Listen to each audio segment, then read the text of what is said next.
കർത്താവിൻ്റെ നാമം വാഴ്ത്തപ്പെടുമാറാകട്ടെ. ഈ തലമുറയിൽ ദൈവഹിതം നിവർത്തിക്കുക എന്ന ലക്ഷ്യത്തോടെ പ്രവർത്തിച്ചു വരുന്ന ബരാക്ക ഇൻ്റർനാഷണൽ മിനിസ്ട്രീസിൻ്റെ ദി വേർഡ് ഓഫ് ട്രൂത്ത് എന്ന വേദ പഠന പരമ്പരയിലേക്ക് നിങ്ങളെ ഏവരെയും ഹാർദവമായി സ്വാഗതം ചെയ്യുന്നു. കഴിഞ്ഞ നാളുകളിൽ ഈ പ്രവർത്തന മുഖാന്തരം അനേകരുടെ ആത്മീയ ജീവിതത്തിന് ഉന്നമനം ലഭിച്ചിട്ടുണ്ട് എന്നുള്ളത് ഞങ്ങൾ മനസ്സിലാക്കുന്ന ഒരു വസ്തുതയാണ്. അനേകരുടെ പ്രാർത്ഥനാ വിഷയങ്ങളിൽ നിന്ന് പ്രാർത്ഥിപ്പാനും അനേകരുടെ ആത്മീയമായിട്ടുള്ള ചോദ്യങ്ങൾക്ക് ഉത്തരം പറഞ്ഞു കൊടുക്കുവാനും അത് അവരുടെ ആത്മീയ ജീവിതത്തിന് വളർച്ചയ്ക്ക് നിദാനമായി തീർന്നു എന്നുള്ളതും ഞങ്ങൾ മനസ്സിലാക്കുന്നു.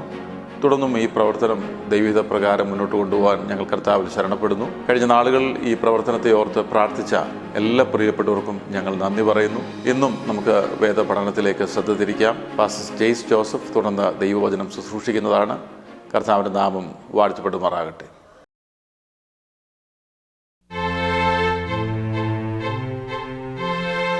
ബരാക്ക ഇൻ്റർനാഷണൽ മിനിസ്ട്രീസിൻ്റെ വേർഡ് ഓഫ് ട്രൂത്ത് പ്രോഗ്രാമിലേക്ക് നിങ്ങൾ ഒരിക്കൽ കൂടി സ്വാഗതം ചെയ്യുന്നു.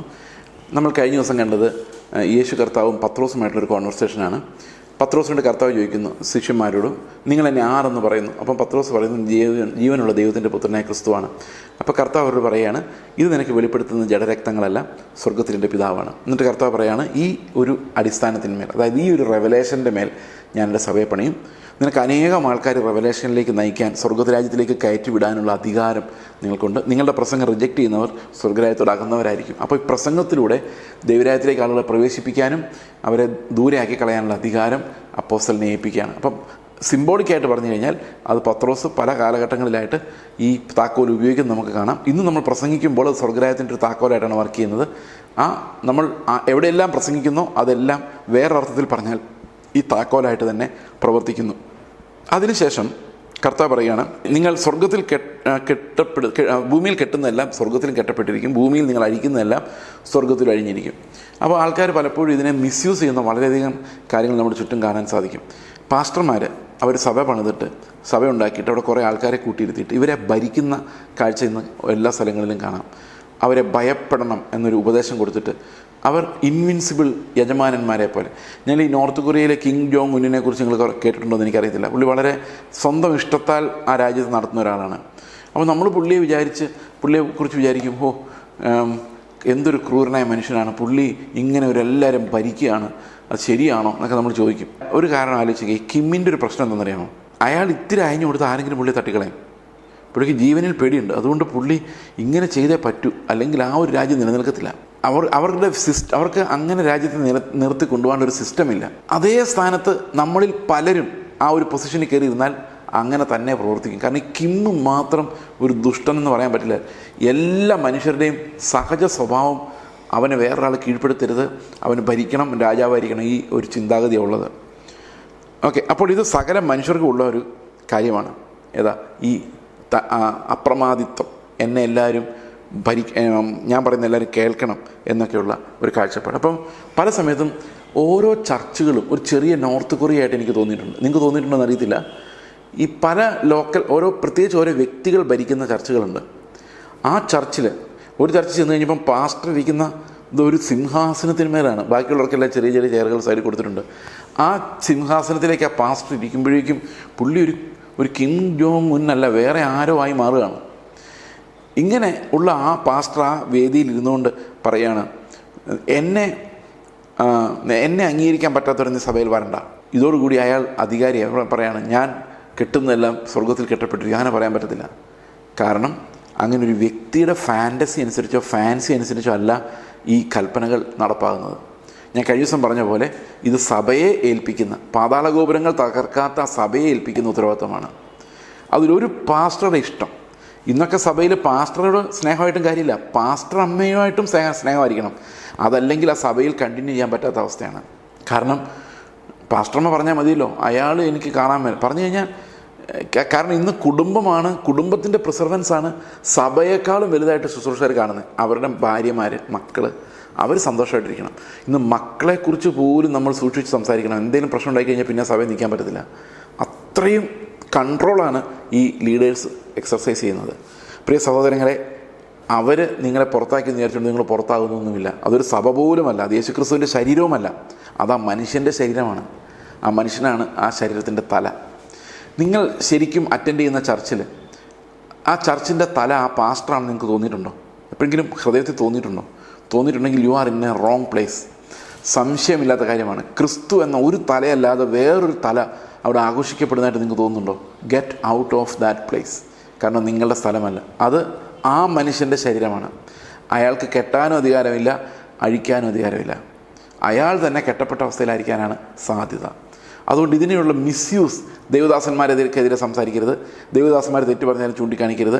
അവരെ നമ്മൾ നോക്കി എന്തെങ്കിലും മുഖം കറുപ്പിച്ച് പറഞ്ഞു കഴിഞ്ഞാൽ ഉടനെ ദൈവം നമ്മളെ ശിക്ഷിക്കും, ശാസിക്കും. ഇങ്ങനെയൊന്നും നമ്മൾ ചിന്തിക്കാൻ പാടില്ല. കാരണം നമ്മൾ ആരെയും മുഖം കറുപ്പിക്കേണ്ട കാര്യമില്ല. പക്ഷേ തുറന്ന് സംസാരിക്കാൻ, കാരണം നമ്മളെപ്പോലെ തന്നെയാണ് എല്ലാവരും തിരുത്തപ്പെടണം, എല്ലാവരും സ്നേഹിക്കപ്പെടണം. എല്ലാവർക്കും തെറ്റുകൾ വരും, അവർ തിരുത്താൻ ആളുകളുണ്ടാവണം. അപ്പോൾ എൽഡർമാരും മൂപ്പന്മാരും ശുശ്രൂഷകരും എല്ലാം തിരുത്തപ്പെടാൻ തയ്യാറായിരിക്കണം. ഇങ്ങനെ അധികാരം എടുക്കുന്ന ഒരാൾ, ക്രിസ്തുവിൻ്റേതല്ലാത്തൊരധികാരം, ശുശ്രൂഷയുടേതല്ലാത്തൊരധികാരം, ഞാൻ നിങ്ങളുടെ പാസ്റ്ററാണ്. പണ്ടൊരു പാസ്റ്റർ പറഞ്ഞാണ്, ഞങ്ങളുടെ ചർച്ചിലെ അച്ചായന് ഇവിടുത്തെ പാസ്റ്ററാകണമെന്ന് ആഗ്രഹം. എന്ത് മണ്ടത്തരമാണ് പുള്ളി വിചാരിക്കുന്നത്? എൻ്റെ ഭാര്യയ്ക്ക് ഞാനല്ലേ ഭർത്താവായി വരുള്ളൂ, എൻ്റെ സഭയ്ക്ക് ഞാനല്ലാതെ ആര് പാസ്റ്ററാകാനാണ്? പുള്ളിനോട് ചോദിച്ചാണ്.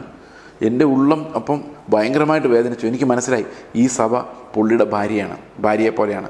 അത് പുള്ളി മെയിൻറ്റെയിൻ ചെയ്തുകൊണ്ട് നടക്കുന്ന, പുള്ളി തലയായ, ആ മനുഷ്യൻ തലയായ ഒരു പ്രസ്ഥാനമാണ്. പിന്നെ ഈ മനുഷ്യൻ ദൈവദാസനാണെന്നും ദൈവത്തോട് വളരെ അടുത്തവനാണെന്നും തെറ്റിദ്ധരിച്ച് ഈ ആൾക്കാരെല്ലാം പ്രാർത്ഥിക്കാൻ വേണ്ടി ഇയാളുടെ പുറകെ പോകുന്നതാണ്. എൻ്റെ സഹോദരങ്ങൾ, ഇതൊരു പാഗൻ മതമാണ്. ക്രിസ്തു വിശ്വാസവുമായിട്ട് യാതൊരു ബന്ധവുമില്ല. കർത്താവിൻ്റെ മക്കൾ ഒരേപോലെയാണ് എല്ലാവരും.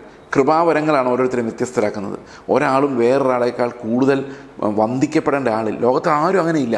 എല്ലാവരും ഒരുപോലെയാണ്. നമ്മൾ പരസ്പരം ഒരേപോലെ ബഹുമാനിക്കണം. നമ്മുടെ വചനത്തിൽ നടക്കുന്നവരെ അധിക സ്നേഹത്തോടെ കരുതണം. പക്ഷെ അവരെയും ഒരു റെവറൻഷ്യൽ പീഠത്തിലേക്ക് നിങ്ങൾ ഉയർത്താൻ പാടില്ല. അവരുടെ അധികാരങ്ങൾക്ക് സബ്മിറ്റഡ് ആകേണ്ട കാര്യവുമില്ല. കാരണം അത് ദൈവികമല്ല, അത് ആ മനുഷ്യൻ്റെ സൃഷ്ടിയാണ് അധികാരങ്ങൾ.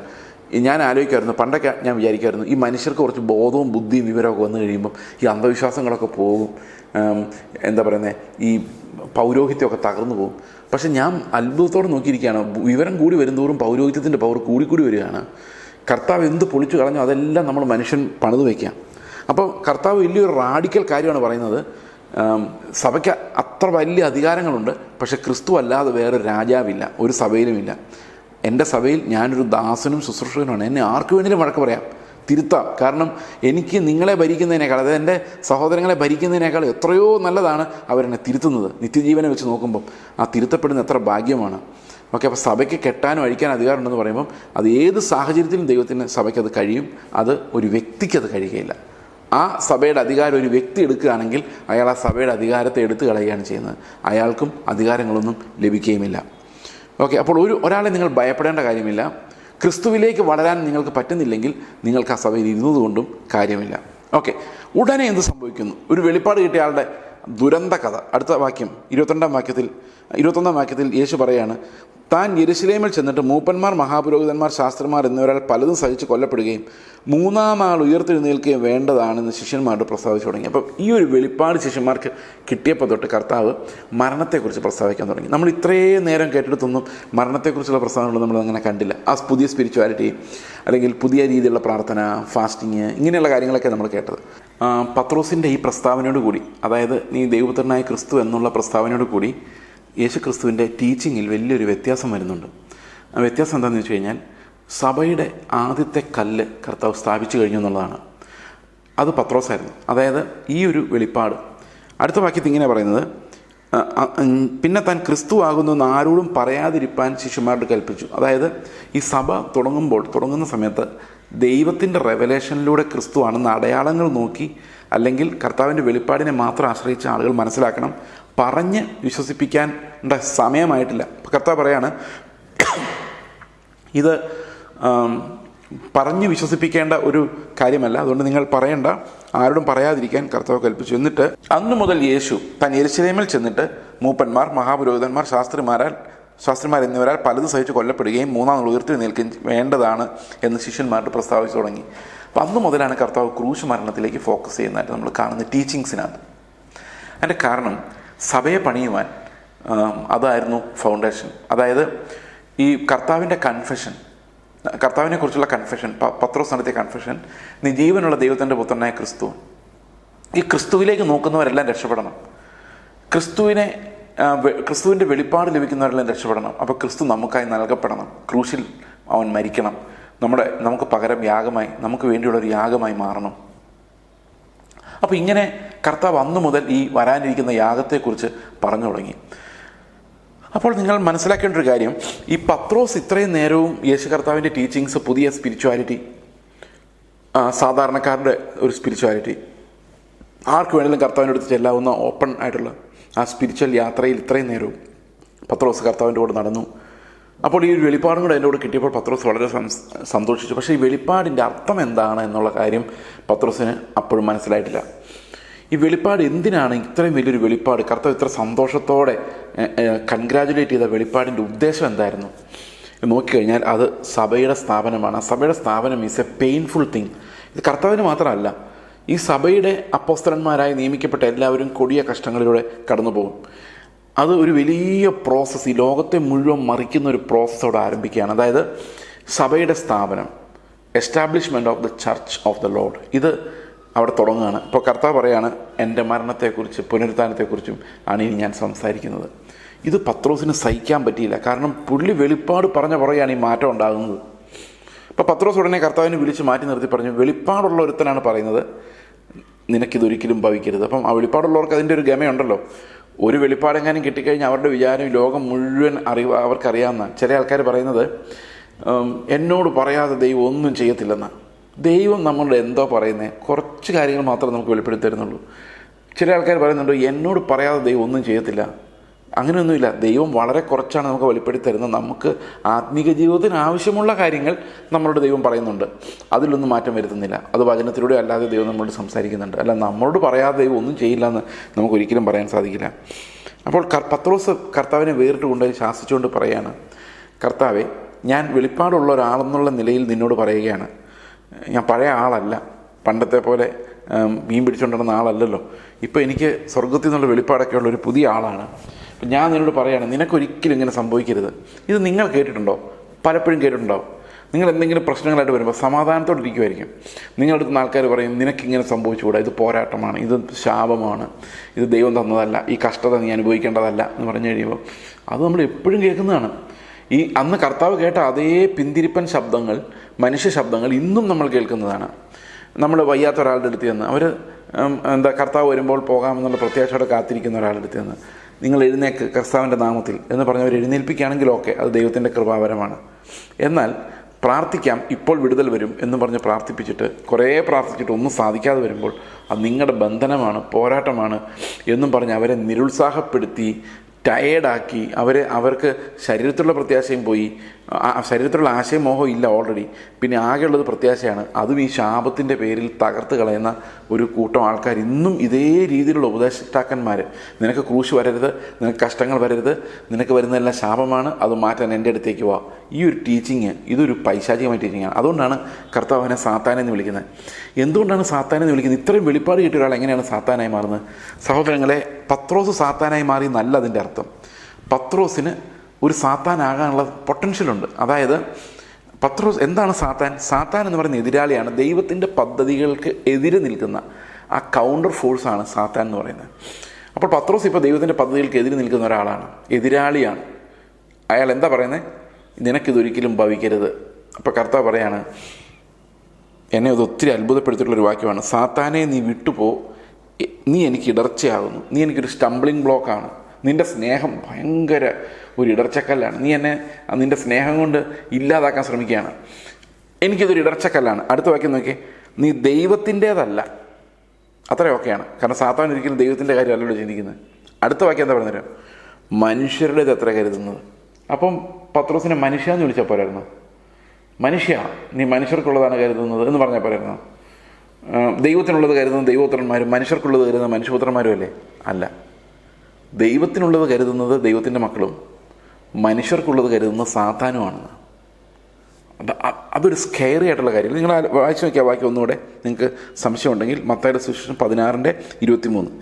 അവനോ തിരിഞ്ഞ് പത്രോസിനോട്, സാത്താനെ എന്നെ വിട്ടുപോ. പത്രോസിനോടാണ് പറയുന്നത് കേട്ടോ. ചില ആൾക്കാർ പറയുന്ന സാത്താൻ ഇങ്ങനെ പത്രോസിൻ്റെ അടുത്ത് ഇങ്ങനെ വന്നിട്ടുണ്ടായിരുന്നു. സാത്താനെ എന്നെ വിട്ടുപോ. പത്രോസിനോട് പറയാണ്, നീ എനിക്ക് ഇടർച്ചയാകുന്നു, നീ ദൈവത്തിൻ്റേതല്ല. നീ എങ്ങനെ സാത്താനായെന്നറിയോ? നീ സാത്താനെക്കുറിച്ച് ആലോചിച്ചിട്ടല്ല, നീ ദൈവത്തിൻ്റെതല്ലാതെ മനുഷ്യൻ്റെ കാര്യങ്ങൾ ആലോചിച്ചതുകൊണ്ടാണ്. ഇനി നമ്മൾ ചുറ്റും ഒന്ന് നോക്കിയാലേ നമുക്ക് മനസ്സിലാവുന്നൊരു കാര്യം, ഇന്ന് പ്രസംഗങ്ങൾ മുഴുവൻ മനുഷ്യരുടെ കാര്യമാണ്, ദൈവത്തിൻ്റെ കാര്യമല്ല. ഇത് കണ്ണ് തുറന്നൊന്ന് നോക്കിയേ, ചെവി തുറന്നൊന്ന് കേൾക്ക്. നിങ്ങൾ ബഹുമാനിക്കുന്ന പാസ്റ്റർമാർ, നിങ്ങളെ നടത്തുന്നത് നിങ്ങൾ വിചാരിക്കുന്ന പാസ്റ്റേഴ്സ്, സഭയിൽ നിന്ന് പ്രസംഗിക്കുന്ന ദൈവത്തിൻ്റെ കാര്യമാണ്, മനുഷ്യരുടെ കാര്യമാണ്? മനുഷ്യരുടെ കാര്യമാണ്. വിസ കിട്ടുന്ന കാര്യം, ജോലി കിട്ടുന്ന കാര്യം, കല്യാണം നടക്കുന്ന കാര്യം, രോഗം മാറുന്ന കാര്യം, അല്ലെങ്കിൽ വീട് വയ്ക്കുന്ന കാര്യം. ഇതാണ് പ്രസംഗ വിഷയങ്ങൾ മൊത്തം. വിഷയങ്ങളുടെ മേൽ വിടുതൽ. വിശ്വസിക്ക്, ഇത് ദൈവം തരും. വിശ്വസിക്ക്, അത് ദൈവം തരും. ആരുടെ കാര്യം അത്? ദൈവത്തെ പോലും മനുഷ്യരുടെ കാര്യങ്ങൾ നോക്കിക്കൊണ്ട് നടക്കുന്ന ഒരാളായിട്ട് മാറ്റുകയാണ്. അപ്പോൾ ഇതാണ്, വെളിപ്പാടുള്ളവരും ഒരു നിമിഷം കൊണ്ട് സാത്താനെ പോലെ ആകും. അത് എന്തുകൊണ്ടാകുന്നതെന്ന് ചോദിച്ചു കഴിഞ്ഞാൽ, അവർ സാത്താനായിട്ട് നരകത്തിലേക്ക് പോകുന്നതല്ല അതിൻ്റെ അർത്ഥം. സാത്താൻ്റെ സ്വഭാവം, അതായത് നിങ്ങൾ സാത്താൻ പിശാചെന്ന അപ്പൻ്റെ മക്കൾ എന്ന് പറഞ്ഞ പോലെ ആ ഒരു സ്വഭാവം, ആദമിക സ്വഭാവം, ഈ റിബല്യസ് നേച്ചർ നമ്മുടെ ഉള്ളിലുള്ളതുകൊണ്ട് നമുക്ക് മനുഷ്യരുടെ കാര്യങ്ങളിലേക്ക് തിരിയുന്ന സ്പിരിച്വാലിറ്റി ശരിക്കും കർത്താവിൻ്റെതല്ല, അത് പിശാചിൻ്റെതാണ്. അപ്പോൾ ശരിക്കുള്ള കോൺഫ്ലിക്റ്റ് എന്ന് പറയുന്നത് ദൈവത്തിൻ്റേത് അന്വേഷിക്കുന്നു, മനുഷ്യരുടേത് അന്വേഷിക്കുന്നു എന്നുള്ളതാണ്. നിങ്ങളുടെ പ്രാർത്ഥനകളിൽ നിങ്ങൾ ദൈവത്തെയാണോ അന്വേഷിക്കുന്നത്, അതോ മനുഷ്യരെയാണോ? മനുഷ്യൻ്റേതാകാനുള്ള കാര്യങ്ങളെയാണോ? നിങ്ങൾ സമ്പത്താണോ അന്വേഷിക്കുന്നത്, സക്സസ് ആണോ അന്വേഷിക്കുന്നത്? ദൈവത്തെ അല്ലേ? ദൈവത്തെ ജസ്റ്റ് അത് കൊണ്ടുതരാനുള്ള ഒരു ഏജൻ്റായിട്ട് മാത്രമാണോ കാണുന്നത്? അങ്ങനെയാണെങ്കിൽ നിങ്ങളെയും ദൈവം, കർത്താവ് ഇങ്ങനെ തന്നെയായിരിക്കും വിളിക്കുന്നത്.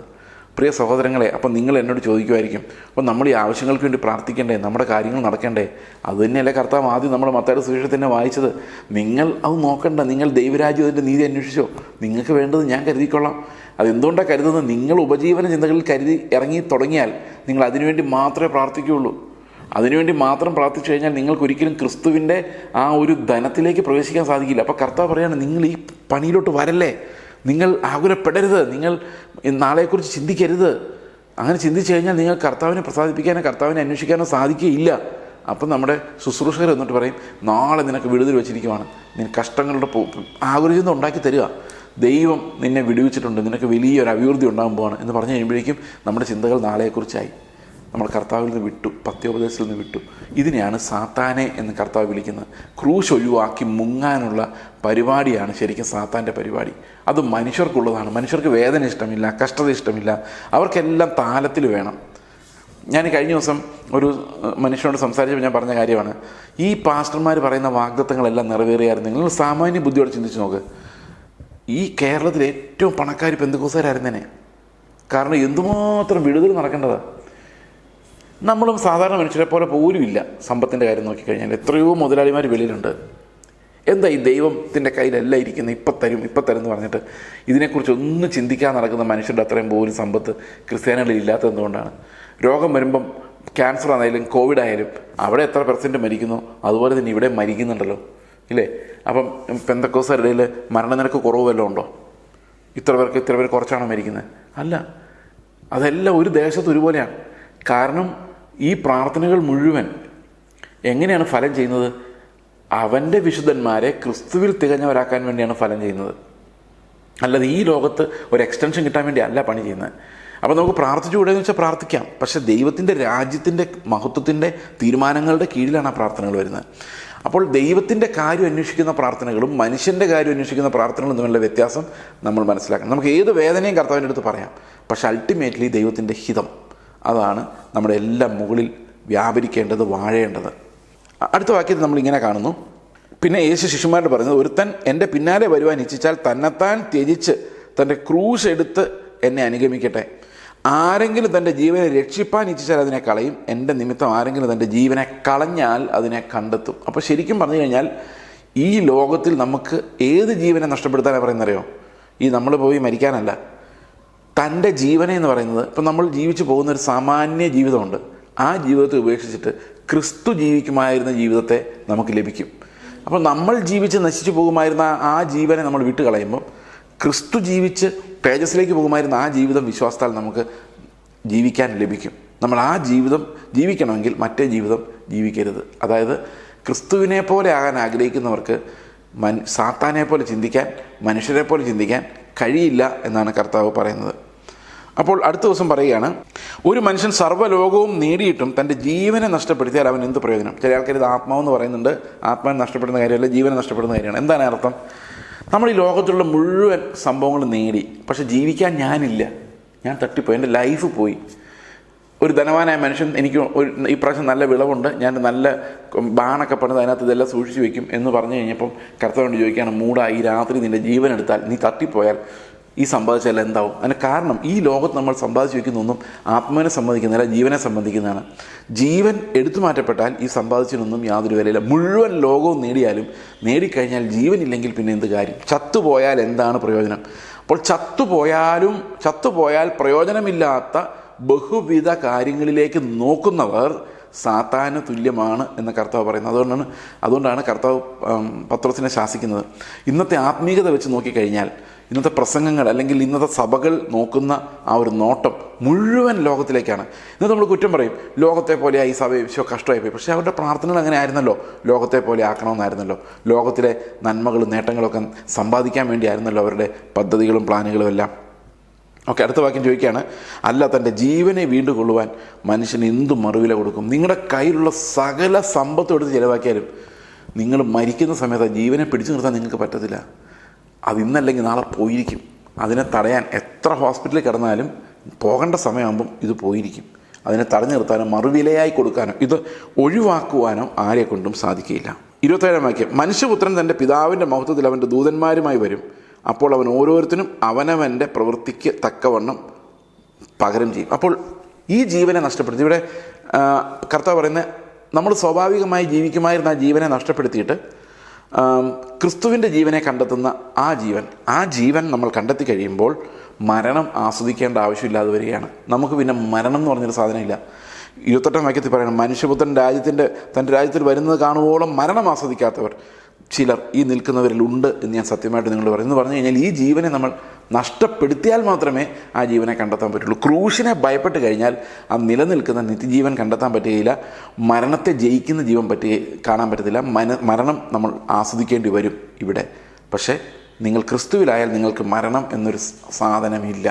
നിങ്ങൾ നിത്യം ജീവിക്കും. ശാരീരികമായി വേർപെട്ടാലും എത്ര ക്രൂശ് സഹിച്ചാലും മരണം നമ്മൾ അനുഭവിക്കുകയില്ല. നമ്മളത് അറിയുന്നില്ല. നമ്മൾ കർത്താവിൻ്റെ അടുത്തേക്ക് ട്രാൻസ്ലേറ്റ് ചെയ്യപ്പെടുകയാണ് ചെയ്യുന്നത്. അപ്പം കർത്താവ് പറയുകയാണ്, നീ സാത്താനുള്ള ചിന്തിക്കരുത്, ഞാൻ പോകുന്നത് ക്രൂശിലേക്കാണ്, അത് നിങ്ങൾക്ക് വേണ്ടിയാണ്. നിങ്ങളെല്ലാവരും തന്നെത്താൻ ത്യജിച്ച് തൻ്റെ ക്രൂശ് എടുത്തുകൊണ്ട് ഞാൻ പോയ അതേ വഴി വരേണ്ടവരാണ്.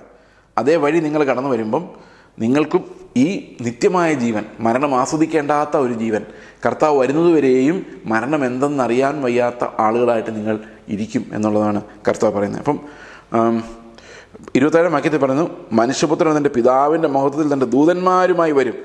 അപ്പോൾ അവൻ ഓരോരുത്തരും അവനവൻ്റെ പ്രവൃത്തിക്ക് തക്കവണ്ണം പകരം നൽകും. അതായത് ചില ആൾക്കാർ ചോദിക്കാറുണ്ട്, എന്താണ് റിവാർഡ് എന്ന് പറയുന്ന സാധനം? ഞാനും കുറേ ആലോചിച്ചിട്ടുണ്ട്. പലതരത്തിലുള്ള റിവാർഡുകൾ എങ്ങനെയാണ് മനുഷ്യർക്ക് ഇത് ലഭിക്കുന്നത്. ശരിക്കും 2 തരത്തിലാണ് കർത്താവ് പറയുന്നത് നിങ്ങൾക്ക് സ്വർഗരാജ്യത്തിൽ നിക്ഷേപം ഉണ്ടാകുന്നത്. ഒന്ന് മറിയോട് പറയുന്നതാണ്, മറിയ നല്ല അംശം തിരഞ്ഞെടുത്തു, അതാരും അവളിൽ നിന്ന് അപഹരിച്ചു കൊണ്ടുപോയില്ല എന്ന് പറഞ്ഞു കഴിഞ്ഞാൽ 2 കൊരിന്ത്യർ ലേഖനം 3-ാം അധ്യായത്തിൻ്റെ അവസാന വാക്യത്തിൽ പറയുന്ന കാര്യം, അവൻ്റെ മുഖത്തോട് നമ്മൾ സദൃശ്യരാകും, അവനിൽ നിന്ന് തേജസ്സിന്മേൽ തേജസ് പ്രാപിച്ച് നമ്മൾ അവനോട് അനുരൂപരായി മാറും എന്ന് നമ്മളോട് പൗലോസ് പറയുന്നുണ്ട്. അപ്പം കർത്താവിൻ്റെ മുഖത്ത് നോക്കുന്നവർ കയ്യിലേക്ക് നോക്കുന്നതിന് പകരം, ഒത്തിരി ആൾക്കാരും കയ്യിലേക്ക് നോക്കുന്നത്, എന്ത് കിട്ടും. ആ നോട്ടം മാറ്റി മുഖത്തേക്ക് നോക്കാനുള്ള കരുണ നിങ്ങൾ കർത്താവിൽ നിന്ന് പ്രാപിച്ചിട്ടുണ്ടോ? എപ്പോഴും കർത്താവിൻ്റെ മുഖത്തേക്ക് നോക്കുന്നവർ തേജസ്സുള്ളവരായിരിക്കും. മറിയ അങ്ങനെയായിരുന്നു. നല്ല അംശം തിരഞ്ഞെടുത്തു, കർത്താവിൻ്റെ മുഖത്ത് നിന്ന് കേട്ടു, കർത്താവിൻ്റെ അനുഗ്രഹങ്ങളെ പ്രാപിച്ചു. പ്രിയ സഹോദരങ്ങളെ, അതുപോലെ തന്നെ നിലനിൽക്കുന്നൊരു കാര്യമാണ് നമ്മൾ ഓരോ സമയത്തും കർത്താവിൻ്റെ മുഖത്ത് നിന്ന് പ്രാപിക്കുന്ന തേജസ് എന്ന് പറയുന്നത്. അന്ത്യകാലത്ത് വർദ്ധിക്കുന്നതാണ്. അതായത് അന്ത്യകാലത്ത് നമുക്ക് പ്രതിഫലം ലഭിക്കുമ്പോൾ ഈ തേജസ് നമുക്ക് ഒരു റിവാർഡായിട്ട് നമുക്ക് ലഭിക്കും. കാരണം ക്രിസ്തുവിൻ്റെ മുഖത്തേക്ക് നോക്കിയവരാണ് പ്രകാശിതരാകുന്നത്. ക്രിസ്തുവിൻ്റെ മുഖത്തുനിന്ന് ലഭിക്കുന്ന തേജസ്സാണ് ഒന്നാമത്തെ കാര്യം. മറ്റൊന്ന്, നമ്മൾ ഈ ലോകത്ത് കർത്താവിന് വേണ്ടി, കർത്താവിൻ്റെ നാമത്തെ പ്രതി സഹിക്കുന്ന നഷ്ടങ്ങളും കഷ്ടങ്ങളുമാണ്. കർത്താവിൻ്റെ നാമത്തെ പ്രതി, ദൈവരാജ്യത്തെ പ്രതി കർത്താവ് പറയുകയാണ്, നിങ്ങൾക്ക് സ്വർഗത്തിൽ സമ്പത്തുണ്ടാകും, നിക്ഷേപങ്ങളുണ്ടാകും, സ്വർഗത്തിൽ നിക്ഷേപങ്ങളെ കരുതിക്കൊള്ളുവിൻ. ക്രിസ്തുവിൻ്റെ ധനം നമ്മൾ ജീവിക്കുമ്പോൾ, ഓരോ സമയത്തും വിശ്വാസത്താൽ നമ്മൾ ജീവിക്കുമ്പോൾ ക്രിസ്തുവിൻ്റെ ധനം നമുക്കായി സ്വർഗത്തിൽ നിക്ഷേപിക്കപ്പെടുന്നു. അത് നമുക്കിവിടെ ജീവിക്കാൻ ഉപയോഗിക്കുന്നു. നമ്മൾ അധികം തേജസ്സുള്ളവരായി, നീതിയുള്ളവരായി, ധനമുള്ളവരായി, മഹത്വമുള്ളവരായി കർത്താവിൻ്റെ അടുത്തേക്ക് പോകുന്നു. അപ്പോൾ പ്രതിഫലം എന്ന് പറയുന്നത് നമ്മൾ നഷ്ടപ്പെടുത്തുന്ന, ഈ ലോകത്ത് നമ്മൾ നഷ്ടപ്പെടുത്തുന്നതും അത് കാര്യങ്ങളും ഇക്വലൻ്റ് ആയിട്ടുള്ളതും അതുപോലെ കർത്താവിൻ്റെ മുഖത്ത് നമ്മൾ പ്രാപിക്കുന്നതുമാണ്. അപ്പോൾ ഓരോ മനുഷ്യർക്കുമുള്ള പ്രതിഫലം കർത്താവിൽ നമ്മൾ പ്രാപിക്കും എന്ന് ഇവിടെ പറയുന്നു. ഓരോരുത്തരും അവൻ്റെ പ്രവൃത്തിക്ക് തക്കവണ്ണം പകരം നൽകും. ഇപ്പോൾ രണ്ട് തരത്തിലുള്ള പ്രവൃത്തികളുണ്ട്. ഒന്ന് നമ്മുടെ ജഡത്തിൻ്റെ നീതിയുടെ, സ്വയനീതിയുടെ പ്രവൃത്തികൾ. മറ്റൊന്ന് ക്രിസ്തു നമ്മളിൽ പ്രവർത്തിക്കുന്ന പ്രവൃത്തികൾ. അത് വിശ്വാസത്താൽ സംഭവിക്കുന്ന പ്രവൃത്തികളാണ്. അതിനാണ് പ്രതിഫലമുള്ളത്. അതായത് ഇപ്പോൾ ഞാൻ പ്രസംഗിച്ചുകൊണ്ടിരിക്കുമ്പോൾ നിങ്ങളിത് കേൾക്കുമ്പം എനിക്ക് ദൈവം തരുന്ന പ്രതിഫലം എന്താണ്? എൻ്റെ പ്രവൃത്തി എന്താ പ്രവൃത്തിയാണ്? ഞാൻ പ്രസംഗിച്ചതല്ല. ഞാൻ വിശ്വാസത്താൽ ക്രിസ്തു എന്നിൽ വസിക്കുന്നു എന്ന് വിശ്വസിച്ച് കർത്താവിൻ്റെ നീതി, ആ നീതിയിലേക്ക് നോക്കുന്നതിനാണ് പ്രതിഫലം ലഭിക്കുന്നത്. അതായത് കർത്താവ് പ്രസംഗിച്ച പ്രതിഫലം, കർത്താവ് പ്രസംഗിച്ചതിൻ്റെ പ്രതിഫലം. ശരിക്കും പറഞ്ഞു കഴിഞ്ഞാൽ എൻ്റെ പ്രസംഗത്തിന് ഒരു പ്രതിഫലം കിട്ടില്ല. 0 പോലും കിട്ടാനുള്ള നന്മ എൻ്റെ ഉള്ളിലില്ല. പക്ഷെ ക്രിസ്തു എനിക്ക് പകരക്കാരനായി വരുമ്പോൾ ആ പ്രവൃത്തികളെല്ലാം റിവാർഡാണ്. കാരണം കർത്താവിൻ്റെ നീതിയുടെ സമ്പത്താണ് ഞാൻ അനുഭവിക്കുന്നത്. അതുകൊണ്ട് പ്രിയ സഹോദരങ്ങളെ, ഇന്ന് നമ്മൾ ചുറ്റും കാണുന്ന ഈ ആത്മീക വഞ്ചനയിൽ പെട്ടുപോകരുത്. എന്താണ് ആത്മീക വഞ്ചന എന്ന് പറയുന്നത്? ആത്മീക വഞ്ചന എന്ന് പറയുന്നത് നമ്മൾ ഭൂമിയിലേക്ക് നോക്കാൻ പഠിപ്പിക്കുന്ന, മനുഷ്യരുടെ കാര്യങ്ങളിൽ ശ്രദ്ധിക്കുന്ന, ദൈവം എന്താണ് ആഗ്രഹിക്കുന്നത് നോക്കുക, ദൈവത്തിൻ്റെ മുഖത്തേക്ക് നോക്കാതെ കയ്യിലേക്ക് നോക്കുന്ന, ഒരു പ്രതിഫലവും ലഭിക്കാത്ത, ഈ ലോകത്ത് നഷ്ടപ്പെട്ടു പോകുന്ന സമ്പത്തിന് വേണ്ടിയുള്ള വിശ്വാസങ്ങൾ, ഇതെല്ലാം നശിച്ചു പോകും. കർത്താവ് ചോദിക്കുകയാണ്, ഇതെല്ലാം നിങ്ങൾ നേടി, പ്രാർത്ഥിച്ച് നേടി, വീട് നേടി. 26-ാം വാക്യം എനിക്കൊന്ന് അണ്ടർലൈൻ ചെയ്യരുത്, എനിക്ക് അണ്ടർലൈൻ ചെയ്യുന്ന ഇഷ്ടമില്ല, എങ്കിലും എവിടെയെങ്കിലും എഴുതി വെച്ച് കാണാൻ പഠിക്കുന്ന നല്ലതായിരിക്കും. ഒരു മനുഷ്യൻ സർവ്വലോകവും നേടിയിട്ടും പ്രാർത്ഥിച്ച് വിസ നേടി, പ്രാർത്ഥിച്ച് പൈസ നേടി, ഡിപ്പോസിറ്റിൻ്റെ വീട് വെച്ച് എല്ലാം വെച്ചു, ജീവൻ പോയി, എന്ത് പ്രയോജനം? ഒരു പ്രയോജനമില്ല. ആത്മാവ് പോയാൽ നല്ല, ജീവൻ പോയാൽ എന്ത് പ്രയോജനം? ഒരു പ്രയോജനമില്ല. ഈ പണിതെല്ലാം വെറുതെ അവിടെ കിടക്കും. ഗോസ്റ്റ് ഹൗസസ് ആയിട്ട് അവിടെ ഇവിടങ്ങളിൽ കിടക്കും. പ്രിയ സഹോദരങ്ങളെ, അതുകൊണ്ട് നമ്മൾ സൂക്ഷ്മതയുള്ളവരായി കർത്താവിൻ്റെ യഥാർത്ഥ റിച്ച്നെസ് എന്താണെന്ന് മനസ്സിലാക്കി ഈ ലോകത്തിൽ മനുഷ്യരെ പോലെ ചിന്തിച്ച് സാത്താനെ എന്നുള്ള വിളി കേൾക്കാതിരിക്കുവാൻ, അങ്ങനെയുള്ള ശുശ്രൂഷകരിൽ നിന്നും ഈ വീണുപോകുന്ന നശ്വര ലോകത്തെക്കുറിച്ച് മോഹിപ്പിക്കുന്നവരിൽ നിന്നെല്ലാം അകന്നു നിൽക്കുക. നിങ്ങൾ അവരുടെ വഴിയിൽ വീഴരുത്. കാരണം കർത്താവ് നമുക്ക് വെച്ചിരിക്കുന്നത് നമുക്ക് കണക്കൂട്ടാൻ പറ്റാത്ത തേജസ്സിൻ്റെ സമൃദ്ധിയാണ്. ഉയരത്തിലേക്ക് നോക്കുന്നവൻ, ക്രിസ്തുവിൻ്റെ മുഖത്തേക്ക് നോക്കുന്നവർ മാത്രമാണ് പ്രകാശിതരാകുന്നത്. നമുക്ക് പ്രാർത്ഥിക്കാം. ഞങ്ങളുടെ സ്വർഗ്ഗസ്ഥ പിതാവേ, അങ്ങ് ഞങ്ങൾക്ക് നിത്യമായ സമ്പത്തിനെ തന്നു എന്നുള്ള വാഗ്ദത്തം ഞങ്ങൾ ഏറ്റെടുത്ത് എനിക്ക് നന്ദി പറയുന്നു. ഞങ്ങൾ മനുഷ്യരെ പോലെ, സാത്താനെ പോലെ ആയി മാറാതെ ഭൂമിയിലേക്ക്, നശിച്ചു പോകുന്നതിലേക്ക്, ജീവനെ കർത്താവ് ചോദിച്ചാൽ ഒന്നും ബാക്കിയില്ലാത്ത അവസ്ഥയിലേക്ക് ഞങ്ങളെ തള്ളിക്കളയുന്ന ഈ ലോക സമ്പത്തുകളിലേക്ക് നോക്കാതെ കർത്താവെ അങ്ങയുടെ മുഖത്തേക്ക് നോക്കി മാത്രം സ്തോത്രം ചെയ്യുവാനും പ്രാർത്ഥിക്കുവാനും ജീവിക്കുവാനും ഞങ്ങളെ സഹായിക്കണമേ. കർത്താവായ യേശു ക്രിസ്തുവിൻ്റെ നാമത്തിൽ തന്നെ ആമേൻ.